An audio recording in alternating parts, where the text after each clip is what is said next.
जोहार दोस्तों, मैं उरांव सर आप लोगों को स्वागत करता हूं आज का झारखंड जीके के क्लास में। आज का क्वेश्चन बहुत ही महत्वपूर्ण है जो आपके एग्जाम में 100% देखने को मिलेगा। तो समय को न गंवाते हुए चलिए पहला क्वेश्चन शुरू करते हैं। उससे पहले बता दें कि आज का जो क्लास है इसमें हम लोग झारखंड जीके के तहत देखने वाले हैं झारखंड जीके का मिक्सअप क्वेश्चन, अर्थात बहुत सारे चैप्टरों को मिलाकर एक ही साथ एक ही क्लास में करने वाले हैं। तो कुल मिलाकर आज का क्लास जो है आपके लिए बेहद खास है। तो डोंट वेस्ट टाइम, आप लोग क्या कीजिए कि अपना नोटबुक निकाल के बैठ जाइए। अब नोटबुक निकालना इसलिए अति आवश्यक हो जाता है क्योंकि जो सवाल है उसका उत्तर हम बताएंगे ही बताएंगे, लेकिन उसके साथ में जो एक्स्ट्रा फैक्ट जुड़ा होगा उसको भी डिटेल में बताएंगे। तो उसको आप लोग क्या कीजिएगा कि अपना नोटबुक में नोट करते हुए चलिएगा। और यकीन मानिए जो आप पढ़ते हैं याद रहता है, लेकिन जिसको आप लिख लिख के पढ़ते हैं आपके दिमाग में अधिक दिनों तक याद रहता है। तो चलिए शुरू करते हैं आज का शानदार क्लास शानदार क्वेश्चन के साथ। आप लोग जो है शुरू से लास्ट तक बने रहिएगा, बहुत सारा नॉलेज लेके जाइएगा। बहुत ही बेहतरीन क्लास है और बहुत ही बेहतरीन तरीके से आज आप लोगों को हम बताने वाले हैं। देखिए पहला क्वेश्चन कहता है कि सफाहोड़ आंदोलन किस आदिवासी समुदाय से संबंधित है।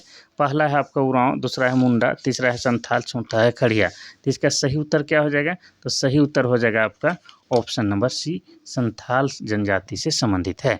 ठीक है। और ये जो आपका सफाहोड़ आंदोलन है ये कब हो रहा था? तो ये हो रहा था आपका 1877-71 में। इतना याद रखना है। अब संथाल जनजाति जो है झारखंड की सबसे बड़ी जनजाति है जनसंख्या की दृष्टि से। तो संथाल जनजाति से संबंधित क्वेश्चन भी आपके झारखंड जीके में भर भर के पूछे जाते हैं। तो संथाल जनजाति के बारे में भी थोड़ा सा आपको बता दें, जो जेसीसी पूछता है उसके बारे में। तो संथाल जनजाति की भाषा क्या है? संथाली भाषा। और संथाली भाषा को लिखने के लिए ओल चिकी लिपि का प्रयोग किया जाता है। और ये ओल चिकी लिपि का आविष्कार जेएससीसी के अनुसार 1941 में किया गया है। किसने किया है? तो पंडित रघुनाथ मुर्मू ने किया है। इतना क्लियर हो गया। अब हम लोग ये भी जानेंगे कि जो संथाली भाषा है इसको भारतीय संविधान के 8वीं अनुसूची में कब शामिल किया गया है? तो 2003 में शामिल किया गया है। और इस 8वीं अनुसूची में पूरे भारत से मात्र 22 भाषा शामिल किया गया है। उनमें से एक जो है हमारा संथाली भाषा है, जो कि झारखंड का ट्राइब लैंग्वेज है और हमारे लिए गर्व की बात है। अब ये भी पूछता है कि संथाल जनजाति का जो है सर्व प्रमुख देवता का नाम क्या है? तो उसका नाम है सिंहबोंगा।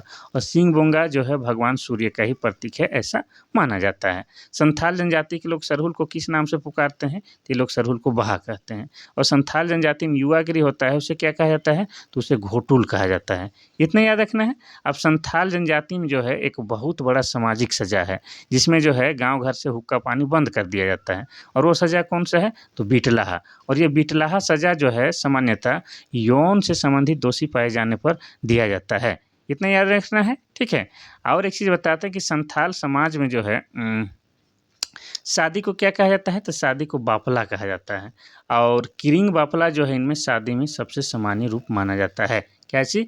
किरिंग बापला। तो ये सब बात जो है आपको कम से कम संथाल जनजाति के बारे में याद रखना है। यही सब पूछता है, ज़्यादा कुछ नहीं पूछता है। और भी पूछेगा लेकिन इतना भी जानिएगा तो आपका काम चल जाएगा। आगे बढ़ते हैं हम लोग क्वेश्चन नंबर 2 की ओर। क्वेश्चन नंबर 2 कह रहा है कि झारखंड में सबसे पहले अंग्रेजों का आगमन कब हुआ? पहला है 1765, दूसरा है 1767, तीसरा है 1772, चौथा है 1777। तो इसका सही उत्तर हो जाएगा आपका ऑप्शन नंबर बी, 1767 में सबसे पहले झारखंड में अंग्रेजों का आगमन होता है। अब पूछता है कि किस दिशा से होता है? तो आपको बता दें सिंहभूम क्षेत्र से होता है। सिंहभूम क्षेत्र मतलब सिंहभूम तो अभी बट गया है, आपका है पूर्वी सिंहभूम, पश्चिमी सिंहभूम, सरायकेला खरसावां, ये सभी के सभी जो है सिंहभूम क्षेत्र के अंतर्गत आते हैं। इतना आपको याद रखना है। चलिए आगे बढ़ते हैं हम लोग क्वेश्चन नंबर 4 की ओर। 4 नहीं 3 है भाई, 3 की ओर। क्वेश्चन नंबर 3 कह रहा है कि संथाल परगना क्षेत्र को अति प्राचीन काल में क्या कहा जाता था? पहला है नरीखंड, दूसरा है मानवर्जिका, तीसरा है करतासीना, चौथा इनमें से कोई नहीं। तो इसका सही उत्तर हो जाएगा ऑप्शन नंबर ए, नरीखंड कहा जाता था। अब आपको बता दें कि संथाल परगना जो है झारखंड का एक प्रमंडल है। तो अब जो है प्रमंडल के बारे में भी थोड़ा सा बात कर लेते हैं। तो संथाल परगना तो प्रमंडल है ही। देखिए जब हमारा झारखंड बना था 15 नवंबर 2000 ईस्वी को, उस समय झारखंड में कितने? 4 प्रमंडल थे। बाद में कोल्हान प्रमंडल का निर्माण होता है। किससे अलग होके? तो दक्षिणी छोटानागपुर प्रमंडल से अलग करके। तो इस तरह से वर्तमान में झारखंड में प्रमंडलों की संख्या 5 है। और ये पांचों प्रमंडल कौन कौन है और इसका मुख्यालय क्या है ये हम आपको बताते हैं। तो एक हो जाएगा आपका उत्तरी छोटा नागपुर प्रमंडल, जिसका मुख्यालय हो जाएगा आपका हजारीबाग। क्या हो जाएगा? हजारीबाग। दूसरा हो जाएगा आपका दक्षिणी छोटा नागपुर प्रमंडल, जिसका मुख्यालय हो जाएगा रांची। तीसरा हो जाएगा पलामू प्रमंडल, जिसका मुख्यालय हो जाएगा आपका मेदिनीनगर। क्लियर होते जा रहा है ना कि भूल रहे हैं? चौथा हो जाएगा आपका संथाल परगना, जिसका मुख्यालय हो जाएगा आपका दुमका। और पांचवा प्रमंडल हो जाएगा जो आखिरी में बना है कोल्हान प्रमंडल, और कोल्हान प्रमंडल का मुख्यालय चाईबासा हो जाएगा। इतना याद रखना है। तो ऑप्शन जो है आपका ए बिल्कुल सही है। संथाल परगना क्षेत्र को प्राचीन काल में नरीखंड के नाम से पुकारा जाता था। क्वेश्चन नंबर 4 कहता है कि पूरनमल के द्वारा किस मंदिर का निर्माण कराया गया है? पहला है जगन्नाथ मंदिर, दूसरा है बैद्यनाथ मंदिर, तीसरा है टांगीनाथ मंदिर, चौथा है वासुकीनाथ मंदिर। तो इसका सही उत्तर हो जाएगा आपका ऑप्शन नंबर बी, बैद्यनाथ मंदिर। और ये बैद्यनाथ मंदिर जो है भगवान शिव का मंदिर है, और कहाँ पर है? तो देवघर जिला में है, और देवघर जिला बना है 1983 में। इतना आपको याद रखना है, ठीक है। अब बैद्यनाथ मंदिर के बारे में और आपको डिटेल में बताते हैं। तो इसका निर्माण ठीक है राजा पूरनमल ने करवाया, लेकिन राजा पूरनमल जो है गिद्धौर राजवंश के 10वें क्रम के राजा थे, ये भी याद रखना है। अब ये जो मंदिर है इसके बारे में पुराणों में कहा गया है कि ये जगह जो है अंतिम संस्कार के लिए बढ़िया है। अब ऐसा क्यों कहा गया है? इसलिए कहा गया है कि भगवान महादेव के द्वारा अपनी पत्नी सती, जो कि माँ पार्वती का ही एक रूप है, उनके हृदय का अंतिम संस्कार यहीं पर किए थे। इसीलिए इस जगह को अंतिम संस्कार के लिए अच्छा माना जाता है। और आपको बता दें यहाँ पर जो है प्रत्येक साल सावन के महीने में पूरे 1 महीने के लिए श्रावणी मेला का आयोजन किया जाता है। और ये श्रावणी मेला आपका झारखंड ही नहीं, भारत ही नहीं, विश्व लेवल तक फेमस है। और इसमें जो है लाखों में श्रद्धालु आते हैं। और ख़ास बात यह है कि जितने भी श्रद्धालु आते हैं एक ही प्रकार का वस्त्र धारण करके आते हैं। तो ये सब बात जो है आपको बैद्यनाथ मंदिर के बारे में याद रखना है। ये कहाँ है? आपका देवघर जिला में है, और भगवान शिव का मंदिर है। चलिए बाकी मंदिर के बारे में भी थोड़ा-थोड़ा बताते हैं। जगन्नाथ मंदिर की बात करेंगे तो ये रांची के धुर्वा स्थान में, कहाँ? रांची के धुर्वा में है, और इसका निर्माण 1691 में करवाया गया है। किसके द्वारा? तो राजा एनी शाह के द्वारा किया गया है। और यहीं पर जो है प्रत्येक साल आषाढ़ के महीने में रथ मेला का आयोजन किया जाता है, और कुछ दिन बाद यानी 2-4-15 दिन बाद जो है यहाँ पर क्या है? रथ मेला का आयोजन होगा। कहाँ? जगन्नाथ मंदिर पर। इतना याद रखना है। चलिए अगर हम लोग बात करेंगे टांगीनाथ मंदिर का, तो ये जो है आपका गुमला जिला में है। गुमला जिला के मझगाँव पहाड़ी में है, और ये जो है मंदिर है ये पाशुपत संप्रदाय से संबंधित है। किससे? पाशुपत संप्रदाय से संबंधित है। और यहाँ पर जो है भगवान परशुराम का जो है फरसा गड़ा हुआ है। और यहाँ पर भी शिवरात्रि के दिन भव्य मेला का आयोजन किया जाता है। साथ ही आपको बता दें कि ये टांगीनाथ जो है आपका गुमला जिला का मझगाँव पहाड़ी में स्थित है। इतना क्लियर करना है। अगर वासुकीनाथ मंदिर की बात करेंगे तो ये कहाँ है? ये आपका दुमका जिला में है। और इस मंदिर का संबंध जो है समुद्र मंथन से बताया जाता है। समुद्र मंथन से इसका लेना देना है। किसका? वासुकीनाथ मंदिर का, जो कि आपका दुमका जिला में है। तो 4 का सही उत्तर option number B, Baidyanath Dham मंदिर का निर्माण राजा पूरनमल ने करवाया था। आगे बढ़ते हैं हम लोग क्वेश्चन नंबर 5 की ओर। क्वेश्चन नंबर 5 कहता है कि झारखंड के स्वतंत्रता सेनानियों में प्रथम शहीद होने का गौरव प्राप्त किसे है? पहला है बिरसा मुंडा, दूसरा है तिलंगा खड़िया, तीसरा है आपका तिलका मांझी, चौथा है बुद्धू भगत। तो इसका सही उत्तर ऑप्शन नंबर आपका सी हो जाएगा, तिलका मांझी। ठीक है, तिलका मांझी हो जाएगा। अब तिलका मांझी के द्वारा जो आंदोलन शुरू किया गया था उसे हम लोग तिलका मांझी आंदोलन कहते हैं। और तिलका मांझी के आंदोलन का चरम उत्कर्ष काल 1783 से 85 माना जाता है। अब तिलका मांझी के द्वारा 1784 में एक कांड कर दिया जाता है। कांड क्या था कि इन्होंने जो है एक अंग्रेज अधिकारी को तीर मारकर हत्या कर दी थी। अब उस अंग्रेज अधिकारी का नाम क्या था? तो उसका नाम था क्लीवलैंड। ठीक है, क्लीवलैंड। तो क्लीवलैंड की जो है तीर मार के हत्या कर दी थी। अब अंग्रेज लोग कहाँ छोड़ेगा इसको? तो अंग्रेज लोग जो है 1785 ईस्वी में तिलका मांझी को फांसी दे देता है। कहाँ पर देता है? तो आपको बता दें भागलपुर में। और भागलपुर में भी किस पेड़ पर लटकाकर? तो बरगद के पेड़ पर लटकाकर फांसी दे दी जाती है। और आज जो है उस जगह को क्या कहा जाता है? बाबा तिलका मांझी चौक के नाम से जाना जाता है। और आपको बता दें कि तिलका मांझी का जो है बचपन का नाम या मूल नाम पूछा जाता है तो इनका नाम है जबरा पहाड़िया। और जबर मतलब हेवी होता है। इस तरह से नाम के अनुरूप ही तिलका मांझी 6-6.5 फीट का हेवी लंबा चौड़ा आदमी थे।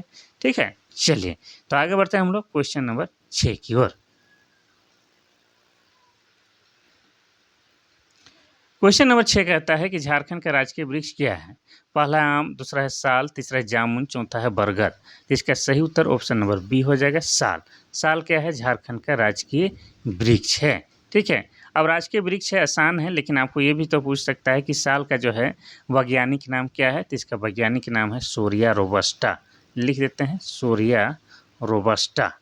ये आप लोग भी लिखिए। ठीक है। वैज्ञानिक नाम पूछेगा, अगर ये डायरेक्ट नहीं पूछा तो आपको वैज्ञानिक नाम जरूर पूछेगा।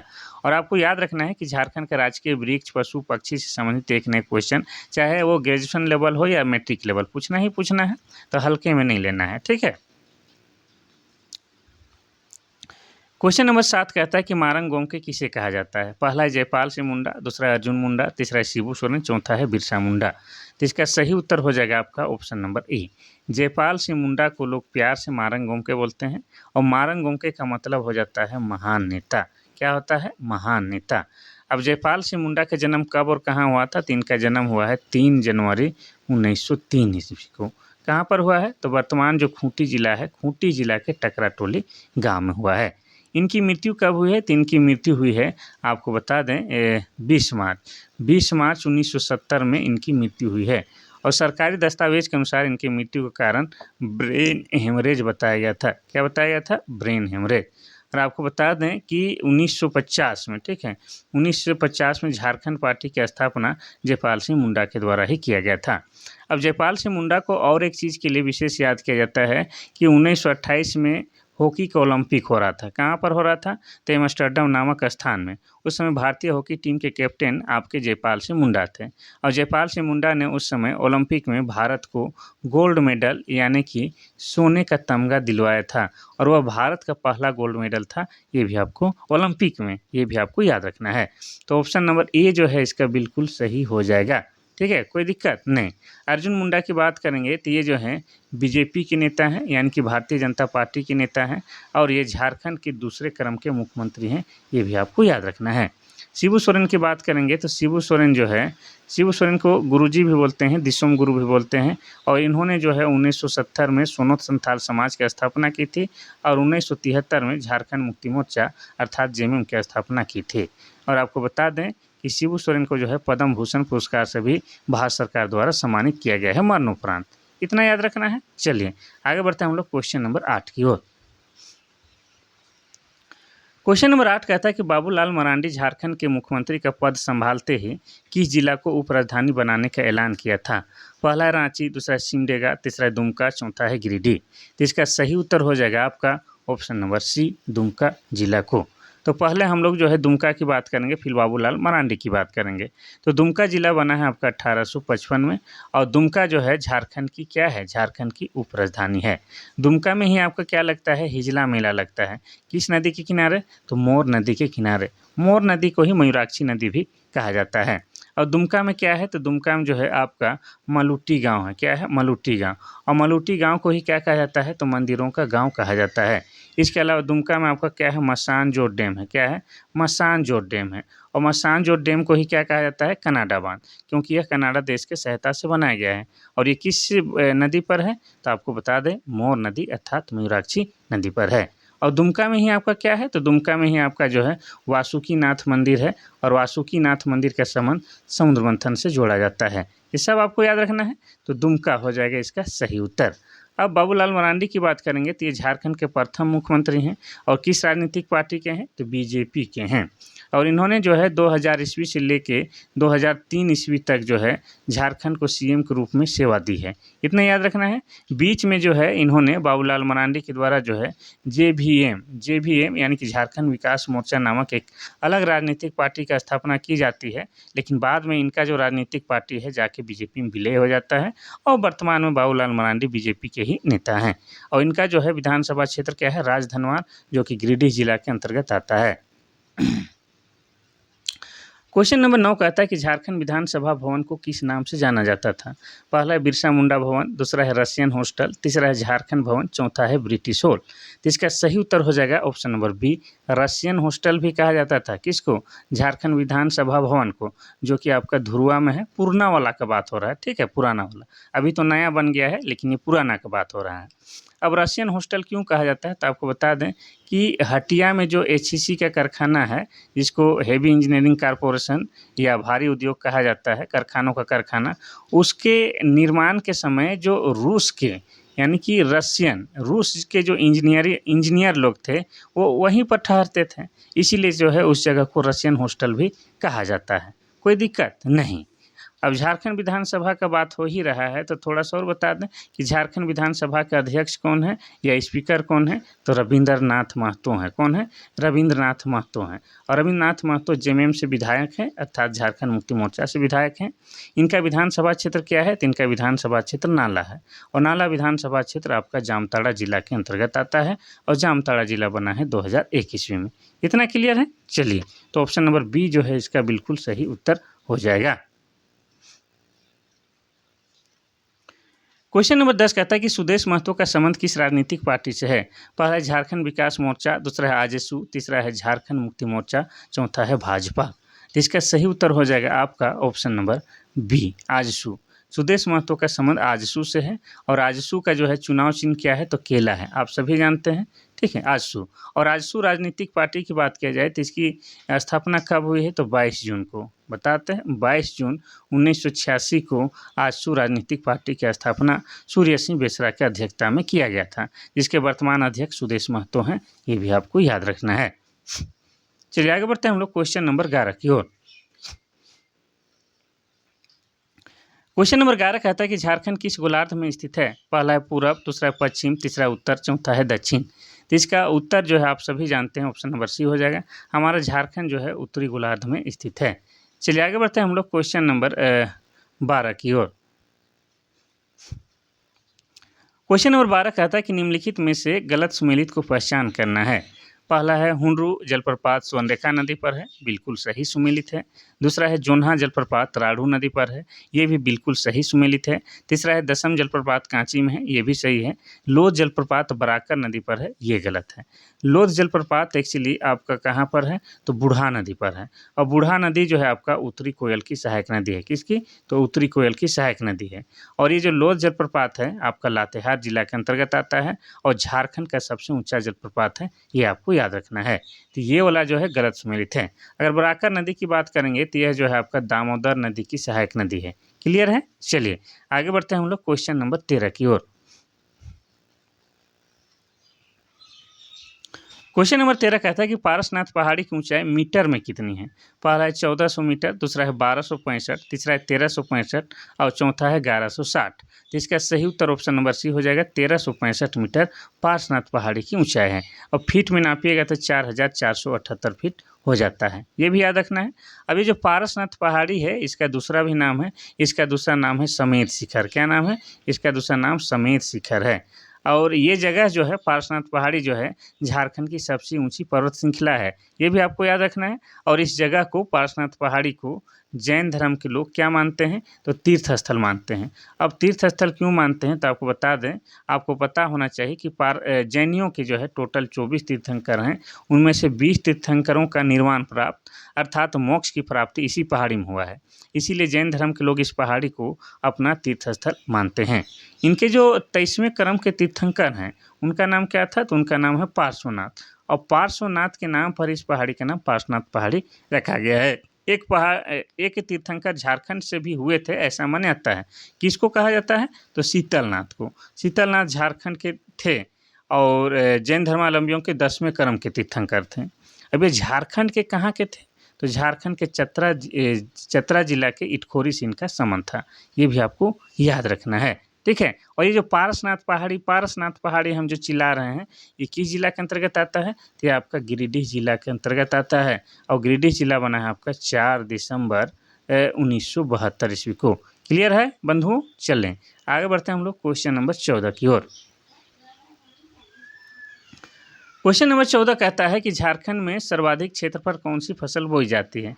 पहला है धान, दूसरा है मक्का, तीसरा है गेहूँ, चौथा है चना। तो इसका सही उत्तर हो जाएगा आपका ऑप्शन नंबर ए, धान। धान की सर्वाधिक खेती की जाती है और झारखंड की प्रमुख फसल है धान। और धान जो है आपका खरीफ फसल है, ये भी आपको याद रखना है। अगर आपसे पूछ दिया जाए कि धान की जो है सर्वाधिक खेती किस जिला में की जाती है झारखंड में, तो आपका उत्तर हो जाएगा पश्चिमी सिंहभूम में धान की खेती सबसे अधिक की जाती है। और पश्चिमी सिंहभूम जिला बना है 16 जनवरी 1990 को। क्लियर है। अगर मक्का की बात करेंगे तो धान के बाद झारखंड का दूसरा प्रमुख फसल आपका मक्का है। और मक्का का सबसे अधिक उत्पादन पलामू जिला में किया जाता है। ठीक है। और पलामू जिला बना है 1892 ईस्वी को। चलिए आगे बढ़ते हैं हम लोग क्वेश्चन नंबर 15 की ओर। क्वेश्चन नंबर 15 कहता है कि झारखंड का सबसे प्रमुख वृक्ष कौन सा है। पहला है साल, दूसरा है महुआ, तीसरा है जामुन, चौथा है बरगद। तो इसका सही उत्तर ऑप्शन नंबर ए हो जाएगा साल वृक्ष। साल को ही हम लोग सखुआ के नाम से जानते हैं और यह झारखंड का राजकीय वृक्ष भी है। क्या है, झारखंड का राजकीय वृक्ष भी है और इसका वैज्ञानिक नाम सोरिया रोबस्टा है। ये हम आपको पहले ही बता चुके हैं। अब साल को जो है पर्णपाती वनों का राजा भी कहा जाता है। क्या कहा जाता है, पर्णपाती वनों का राजा भी कहा जाता है। और साल का वृक्ष जो है काफ़ी मजबूत होता है, जिसके कारण इसके लकड़ी का फर्नीचर बनाया जाता है। साथ ही इसका फूल, सरे फूल और इसका फल जो है आयुर्वेदिक रूप से दवा के काम भी आते हैं। इतना याद रखना है। और ये जो साल वृक्ष है, इसका जो है सरहुल में पूजा भी किया जाता है। कब, तो सरहुल में साल वृक्ष की पूजा भी की जाती है। तो साल जो है हमारे झारखंड के लिए विशेषकर बहुत ही महत्वपूर्ण चीज़ है। तो ऑप्शन नंबर ए साल यानी कि सखुआ हो जाएगा। क्वेश्चन नंबर 16 कहता है कि झारखंड के किस जिले में लाख यानी कि लाह का बात हो रहा है का सबसे अधिक उत्पादन होता है। पहला है रांची, दूसरा है खूंटी, तीसरा है पश्चिमी सिंहभूम, चौथा है सिमडेगा। तो इसका सही उत्तर क्या हो जाएगा भाइयों, तो इसका सही उत्तर हो जाएगा आपका ऑप्शन नंबर बी, खूंटी जिला। क्या हो जाएगा, खूंटी जिला। खूंटी जिला में लाह का उत्पादन सबसे अधिक होता है। पूरे झारखंड में जितना लाह उत्पादन होता है उसका 29% अकेले खूंटी जिला में होता है लाह का उत्पादन। इतना याद रखना है। अब खूंटी जिला की बात करेंगे तो यह जिला बना है 12 सितंबर 2007 ईस्वी को। झारखंड का 23वां जिला के रूप में अस्तित्व में आता है और यह रांची जिला से अलग करके बनाया जाता है। ये भी आपको याद रखना है। अब खूंटी की बात करेंगे तो खूंटी जो है क्या है, तो खूंटी जो है किसी भी राज्य के साथ सीमा साझा नहीं करता है। वैसे आपको बता दें कि झारखंड में वर्तमान में 24 जिला है, उनमें से जो है 22 जिला किसी न किसी राज्य के साथ सीमा साझा जरूर करते हैं, लेकिन खूंटी प्लस लोहरदगा झारखंड के 2 ऐसे ज़िले हैं जो किसी भी राज्य के साथ सीमा साझा नहीं करते हैं। इसके अलावा बता दें कि खूंटी जो है झारखंड में आदिवासी यानी कि एसटी लोग का जो है प्रतिशत में सबसे अधिक जनसंख्या वाला जिला है। कौन, आपका खूंटी। इतना क्लियर रखना है। चलिए, खूंटी महान वीरों को जो है जन्म देने वाला धरती भी है। जैसे बिरसा मुंडा जी का जन्म कहाँ हुआ है, खूंटी जिला के उलिहातू में। इसके अलावा जयपाल सिंह मुंडा का जन्म कहाँ हुआ है, तो खूंटी के टकराटोली गाँव में। ठीक है। चलिए आगे बढ़ते हैं हम लोग क्वेश्चन नंबर 17 की ओर। पश्चिम सिंहभूम में स्थित चिड़िया किसके लिए प्रसिद्ध है। पहला है पक्षी अभ्यारण्य, दूसरा है भेड़िया अभ्यारण्य, तीसरा लो अयस्क खान, चौथा है बांध। तो इसका सही उत्तर क्या हो जाएगा, तो इसका सही उत्तर हो जाएगा आपका ऑप्शन नंबर सी, लो अयस्क। लो अयस्क के खान जो है पश्चिमी सिंहभूम में है और उस जगह को क्या कहते हैं, चिड़िया। तो चिड़िया जो है लो अयस्क के खान के लिए पूरे झारखंड में फेमस है, ये आपको याद रखना है। और पश्चिमी सिंहभूम की बात आया है तो ये जिला बना है 16 जनवरी 1990 को। क्लियर है भाइयों। चलिए आगे बढ़ते हैं हम लोग क्वेश्चन नंबर 18 की ओर। क्वेश्चन नंबर 18 कहता है कि लांगड़े क्या है। एक प्रकार का एक वाद्य यंत्र, दूसरा एक प्रकार का नृत्य, तीसरा है एक त्योहार, चौथा है एक जानवर। तो इसका सही उत्तर हो जाएगा आपको क्या, ऑप्शन नंबर बी हो जाएगा, एक प्रकार का नृत्य है। लांगड़े क्या है, एक लोक नृत्य है। झारखंड का एक लोक नृत्य है लांगड़े। इतना आपको याद रखना है। तो हो जाएगा ऑप्शन नंबर बी सही हो जाएगा। क्वेश्चन नंबर 19 कहता है कि झारखंड के किस जिले में आदिवासी जनसंख्या सबसे अधिक है। पहला है रांची, दूसरा है खूंटी, तीसरा है दुमका, चौथा है लोहरदगा। इसका सही उत्तर ऑप्शन नंबर ए हो जाएगा, रांची जिला में। आपको बता दें कि 2011 की जनगणना के अनुसार झारखंड की कुल जनसंख्या है 3,29,88,134। इसमें अगर आदिवासियों की जनसंख्या की बात करेंगे तो कितना है, 86,45,042। ये क्या है, आदिवासियों की जनसंख्या है। जिसको प्रतिशत में निकालेंगे तो 26% हो जाता है। कितना, 26 पॉइंट लगभग 2%। ठीक है, इतना याद रखना है। अब इसमें जो है अगर हम लोग बात करेंगे कि सबसे अधिक आदिवासी किस जिला में रहते हैं, तो रांची जिला में रहते हैं, ठीक है। और प्रतिशत के दृष्टिकोण से सबसे अधिक आदिवासी जिला किस जिला में रहते हैं, तो खूंटी जिला में। खूंटी जिला का जो है 73% जनसंख्या क्या है, तो आदिवासी है, ये भी आपको याद रखना है, ठीक है। चलिए तो आगे बढ़ते हैं हम लोग क्वेश्चन नंबर 20 की ओर। रांची बना है 1899 में जिला। रांची के बारे में तो रोजे बोलते हैं। आगे बढ़ते हैं, आप लोग भी सुन सुन के अनसा गए होंगे, लेकिन मेरा उद्देश्य क्या है कि पढ़ाने के साथ आप लोगों को याद हो जाए, ऐसा कि मरते दम तक ना भूले, इसीलिए हम रिपीट दर रिपीट करते हैं। और यकीन मानिए कि अगर मेरा क्लास जो करते होंगे, जो चीज़ को आप लोग याद कर लेते होंगे, उसको तो भूल ही नहीं पाते होंगे, ये पक्का है, ठीक है। चलिए क्वेश्चन नंबर 20 कहता है कि बिहार स्पॉन्ज आयरन संयंत्र कहाँ स्थित है। पहला है आदित्यपुर, दूसरा है सोनारी, तीसरा है चांडिल, चौथा है तमाड़। तो इसका सही उत्तर हो जाएगा आपका ऑप्शन नंबर सी, चांडिल में जो है बिहार स्पॉन्ज आयरन संयंत्र लगा हुआ है। और ये चांडिल कहाँ है, तो ये आपका सरायकेला जिला में है। कहाँ, सरायकेला जिला में। और सरायकेला जिला बना है 2001 में, और ये सरायकेला जिला जो है आपका खरकाय नदी के किनारे स्थित है, इतना याद रखना है। अब सरायकेला को जो है झारखंड में छऊ नृत्य के उद्गम स्थल के रूप में भी जानते हैं। अब चांडिल की बात करेंगे तो चांडिल में जो है आपका क्या है, चांडिल डैम है, जो कि आपका स्वर्ण रेखा नदी पर है। किस नदी पर, स्वर्ण रेखा और खरकाई नदी पर है। इसके अलावा बता दें कि सरायकेला में जो है आपका पालना डैम है, वो भी स्वर्ण रेखा नदी पर है। इतना आपको याद रखना है। तो चांडिल हो जाएगा आपका सरायकेला खरसावां। चलिए आगे बढ़ते हैं हम लोग क्वेश्चन नंबर 21 की ओर। क्वेश्चन नंबर 21 कह रहा है कि निम्नलिखित में से झारखंड का कौन आदिम जनजाति है। पहला है कंवर, दूसरा है कोरा, तीसरा है करमाली, चौथा है कोरवा। तो इसका सही उत्तर हो जाएगा आपका ऑप्शन नंबर डी, कोरवा। आपको बता दें कि 2011 की जनगणना के अनुसार झारखंड में 32 जनजाति पाए जाते हैं, और उस 32 जनजाति में ही 8 को आदिम जनजाति का दर्जा दिया गया है। उनमें से जो है एक कोरवा भी शामिल है। और 2022 में जो है पुरान को, किसको, पुरान को झारखंड का 33वां जनजाति बनाया गया है। इसको भी आपको याद रखना है। तो ऑप्शन नंबर डी जो है आपका बिल्कुल सही हो जाएगा। आपको कमेंट करके बताना है कि झारखंड की जो 8 आदिम जनजाति हैं वो कौन कौन है। देखिए भाई साहब, लिखिएगा आप लोग तो आप ही लोग को फ़ायदा होगा, क्योंकि जिस चीज़ को आप लोग लिख लिख के पढ़ते हैं ना, आपके दिमाग में अधिक दिनों तक याद रहता है। आप चाह के भी भूल नहीं पाते हैं, और क्वेश्चन का आंसर अगर आप चाह के भी नहीं भूल पा रहे हैं तो आपके लिए अच्छा है, ठीक है। चलिए क्वेश्चन नंबर 22 कहता है कि इनमें से किसका संबंध सनातन आदिवासी महासभा से है।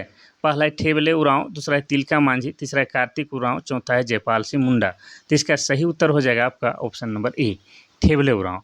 ठेबले उरांव ने जो है सनातन आदिवासी महासभा की स्थापना की थी। अब ये व्यक्ति जो है ठेबले उरांव साहब और भी बहुत सारे सभा की स्थापना की थी।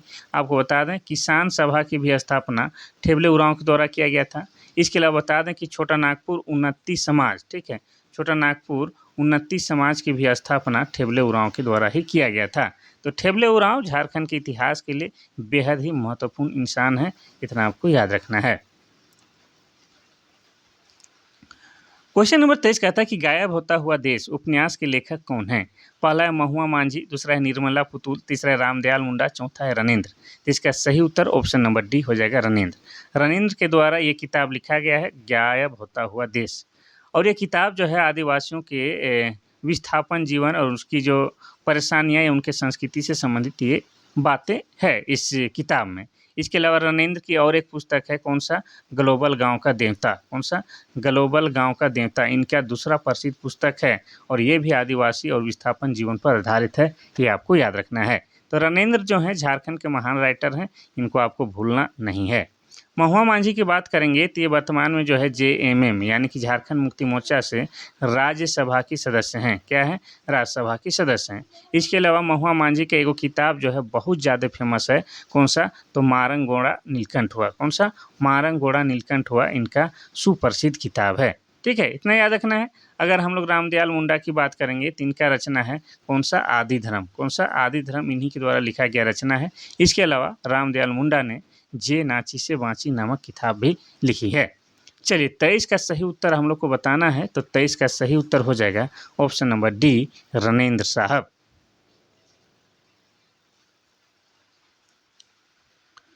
क्वेश्चन नंबर 24 कहता है कि झारखंड की पहली महिला हॉकी खिलाड़ी जिसने ओलंपिक खेला है। पहला है सुनता लकड़ा, दूसरा है निकी प्रधान, तीसरा है सावित्री पूर्ति, चौथा है सुमराई टेटे। तो इसका सही उत्तर क्या हो जाएगा? तो सही उत्तर ऑप्शन नंबर बी, निकी प्रधान जो है झारखंड की प्रथम महिला हॉकी खिलाड़ी है जिन्होंने ओलंपिक में भाग लिया था। और कौन सा ओलंपिक? तो रियो डी जेनेरियो ओलंपिक, जो कि ब्राज़ील में हुआ था। इतना याद रखना है, ठीक है। चलिए, वैसे आपको बता दें हमारा झारखंड, विशेषकर झारखंड में भी गुमला और सिमडेगा ऐसा ज़िला है जिसको हॉकी का गढ़ माना जाता है, क्योंकि भारतीय हॉकी टीम में जितने भी महिला खिलाड़ी होती हैं उसमें 5 से 6 खिलाड़ी तो हमारा झारखंड की होती है। और कौन से समुदाय से अधिक होती है? तो आदिवासी। वही आदिवासी बच्ची लोग जो है मार पी के जो है बांस के स्टिक से खेलती है और एकदम इंटरनेशनल लेवल तक पहुंच जाती है। तो बहुत ही बढ़िया बात है, हमारा झारखंड में जो है पुरुष तो हैं ही, महिलाएं भी पहलवान हैं और टक्कर के पहलवानी करते हैं, ठीक है, हॉकी में। वो गुस्सा वाला बात नहीं कर रहे हैं, ठीक है। चलिए आगे बढ़ते हैं हम लोग क्वेश्चन नंबर 25 की ओर। क्वेश्चन नंबर 25 कहता है कि जतरा भगत को गिरफ्तार करने के बाद कहाँ के जेल में रखा गया था? पहला है रांची, दूसरा है हजारीबाग, तीसरा है चाईबासा, चौथा है भागलपुर। तो इसका सही उत्तर हो जाएगा आपका ऑप्शन नंबर ए, रांची में रखा गया था, ठीक है। अब जतरा भगत की बात किया जाए तो टाना भगत आंदोलन जो हुआ था, टाना भगत आंदोलन, उसके नेतृत्वकर्ता जतरा भगत हैं। और ये जो टाना भगत आंदोलन कब हुआ था? तो 1914 में हुआ था। अब जतरा भगत के बारे में भी पूछा जाता है कि जतरा भगत जो है कहाँ के रहने वाले हैं और उनका जन्म कब हुआ है। तो जतरा भगत साहब जो हैं कहाँ के? गुमला जिला के रहने वाले हैं। गुमला जिला के बिशुनपुर थाना के चिंगरी नामा टोली गांव के रहने वाले हैं। कौन? जतरा भगत। और जतरा भगत का जन्म 2 अक्टूबर को हुआ है, 2 अक्टूबर 1888 को हुआ है। और इनके पिताजी का नाम कोहड़ा भगत और माता का नाम लिबरी है। इतना याद रखना है। अब ये जो जतरा भगत है इनको जो है जेल में कहाँ बंद किया गया था? तो रांची के सेंट्रल जेल में। अब इनकी मृत्यु कब हो गई? तो जेल से निकलने के बाद 1-2 महीने के बाद इनकी मृत्यु हो गई थी। तो 1916 में जो है जतरा भगत की मृत्यु हो गई थी, ये भी आपको याद रखना है, ठीक है। तो रांची को क्या क्या कहा जाता है? तो रांची को कहा जाता है रांची मेरी जान। क्या कहा जाता है? रांची मेरी जान। रांची को शहीदों का नगर कहा जाता है। क्या कहा जाता है? शहीदों का नगर। इसके अलावा रांची को जो है झरनों का शहर यानी कि सिटी ऑफ वाटरफॉल्स भी कहा जाता है। इसके अलावा रांची को जो है झारखंड का शिमला भी कहा जाता है। इसके अलावा रांची को मैनचेस्टर ऑफ ईस्ट भी कहा जाता है। कोई दिक्कत नहीं बंधुओं। चलिए आगे बढ़ते हैं हम लोग क्वेश्चन नंबर 26 की ओर। क्वेश्चन नंबर 26 कहता है कि बिरसा भगवान नामक पुस्तक की रचना किसने की है? पहला है अनुज कुमार सिंह, दूसरा है श्रीनिवास पानूरी, तीसरा है धनपत महतो, चौथा है राम प्रसाद। तो इसका सही उत्तर क्या हो जाएगा? तो सही उत्तर option number C, Dhanpat Mahto के द्वारा है। धनपत महतो के द्वारा ये किताब लिखा गया है। किताब का नाम भगवान बिरसा है, बिरसा भगवान। इतना याद रखना है। अब बिरसा भगवान सच में भगवान जैसा है झारखंड के लिए। और एकमात्र बिरसा मुंडा जी हैं जिनका जो है आपको बता दें तो सांसद में जो है इनका तस्वीर लगा हुआ है। ये झारखंड के एकमात्र जन नेता हैं, इतना याद रखना है, ठीक है, बिरसा मुंडा। और बिरसा मुंडा से संबंधित बार बार क्वेश्चन पूछता है, अनेकों क्वेश्चन पूछता है, लाखों क्वेश्चन पूछता है। तो एक आध दो शब्द बता देते हैं, ऐसे आप लोग भी जानते हैं। तो बिरसा मुंडा को क्या कहा जाता था? धरती आबा। और धरती आबा मतलब क्या होता है? जगत के पिता, पूरा संसार के पिता होता है, ठीक है। चलिए आगे बढ़ते हैं क्वेश्चन नंबर 27 की ओर। क्वेश्चन नंबर 27 कहता है कि झारखंड में वर्षा आश्रित चावल अनुसंधान केंद्र कहाँ स्थित है? पहला है रांची, दूसरा है दुमका, तीसरा है हजारीबाग, चौथा है रामगढ़। तो इसका सही उत्तर हो जाएगा आपका ऑप्शन नंबर सी, हजारीबाग जिला में झारखंड में वर्षा आश्रित चावल अनुसंधान केंद्र बनाया गया है। और कब बनाया गया है? तो 1980 में बनाया गया है। अब हजारीबाग का जिक्र हो और उसके बारे में पुर्जा पुर्जा ना खोले, ऐसा होता है क्या? नहीं होता है। तो हमारा हजारीबाग जिसको क्या कहा जाता है? हजार बागों का शहर कहा जाता है। और हजारीबाग जिला बना है 1833 ईस्वी में। हजारीबाग में क्या क्या है उसको जानना जरूरी है। तो हजारीबाग में इस्को की गुफाएं हैं जो कि ऐतिहासिक दृष्टिकोण से बेहद खास है। इसके अलावा हजारीबाग में आपका क्या है? तो पद्मा नाम का किला है जहाँ पर पुलिस प्रशिक्षण दिया जाता है। इसके अलावा हजारीबाग में आपका क्या है? तो बरसों पानी गुफा है। क्या है? बरसों पानी गुफा है। इसके अलावा आपको बता दें कि हजारीबाग में आपका क्या है? तो सूर्य जल कुंड है। क्या है? सूर्य जल कुंड। और ये सूर्य जल कुंड की बात करेंगे तो पूरे झारखंड में सबसे अधिक गर्म लगने वाला जल कुंड है। और इसका तापमान कितना रहता है? तो 88 डिग्री सेल्सियस रहता है। और ऐसी मान्यता है कि इस पानी से अगर आप नहाते हैं तो आपको जो फोड़ा फुंसी खुजली कुकुर खांसी है ना, वो सब खत्म हो जाएगा। इतना याद रखना है। तो ये है हमारा हजारीबाग जिला, हजारीबाग वाला जिला। ठीक है, अब हजारीबाग को कहा जाता है, क्या कहा जाता है, कुछ तो कहा जाता है। तो हजारीबाग में जो है बिरहोर जनजाति, जो कि झारखंड की एक आदिम जनजाति है, इनका निवास स्थल सबसे अधिक है। और बिरहोरों के निवास स्थल को क्या कहा जाता है, टंडा, ओ टंडा। चलिए आगे बढ़ते हैं हम लोग क्वेश्चन नंबर 28 की ओर। क्वेश्चन नंबर 28 कहता है कि 2011 की जनगणना के अनुसार झारखंड की साक्षरता दर क्या है। पहला है 65.2, दूसरा है 66.4, तीसरा है 68.45 और चौथा है 70.2। तो इसका सही उत्तर ऑप्शन नंबर बी हो जाएगा, 66.4। 2011 के जनगणना के अनुसार झारखंड की साक्षरता दर 66.40 है, या 4 आप मान सकते हैं। इसमें आपको पूछता है कि पुरुष साक्षरता दर कितना है भाई साहब, तो पुरुष साक्षरता दर हो जाएगा 76.84। और महिला साक्षरता दर कितना है, तो महिला साक्षरता दर 55.4 है। क्लियर है, कोई दिक्कत, कोई कन्फ्यूजन नहीं है। अब आपके दिमाग में आएगा सर ये बताइए कि साक्षर किस व्यक्ति को माना जाए। तो साक्षर बता दें कि कोई भी व्यक्ति कोई एक भाषा को पढ़ ले और उसको लिख ले तो वो व्यक्ति साक्षर माना जाएगा। चाहे 2 क्लास पढ़ा है या 20 क्लास पढ़ा है, वो क्या माना जाएगा, साक्षर माना जाएगा। आपसे ये भी तो पूछता है कि झारखंड में सबसे अधिक साक्षरता दर वाला जिला कौन सा है, तो आपका हो जाएगा रांची। इसमें अगर हम लोग बात करेंगे पुरुष साक्षरता दर की या महिला साक्षरता दर की बात करेंगे, दोनों ही मामले में आपका रांची जिला अव्वल है, आगे है। और आपको ये भी पूछता है कि झारखंड का जो है सबसे कम साक्षरता दर वाला जिला कौन सा है, तो पाकुड़ है। चाहे पुरुष साक्षरता दर की बात करेंगे चाहे महिला साक्षरता दर की बात करेंगे, दोनों ही मामले में पाकुड़ जो है फीसदी है। क्लियर है, चलिए आगे बढ़ते हैं हम लोग क्वेश्चन नंबर 29 की ओर। क्वेश्चन नंबर 29 कहता है कि निम्न में से किस चित्रकार ने एक खास विषय बिजुका को केंद्र बनाकर एक सीरीज में पेंटिंग की है। पहला है ललित मोहन राय, दूसरा है मुकुंद नायक, तीसरा है बुल्लू इमाम, चौथा है हरेन ठाकुर। तो इसका सही उत्तर हो जाएगा दोस्तों ऑप्शन नंबर डी, हरेन ठाकुर।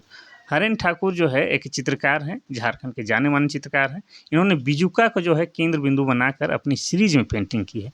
बिजुका एक्चुअली क्या होता है, तो गाँव घर में जो है फसल को जो है भगाने के लिए ऐसा जो है एक बनाया जाता है कठपुतला खेत में, ऐसा आँखों को बना दिया जाता है। ठीक है, ये गगरी है टांगल, ये पूरा उरा, और इसको जो है पुराना टी शर्ट पहना दिया जाता है, यही बिजुका है।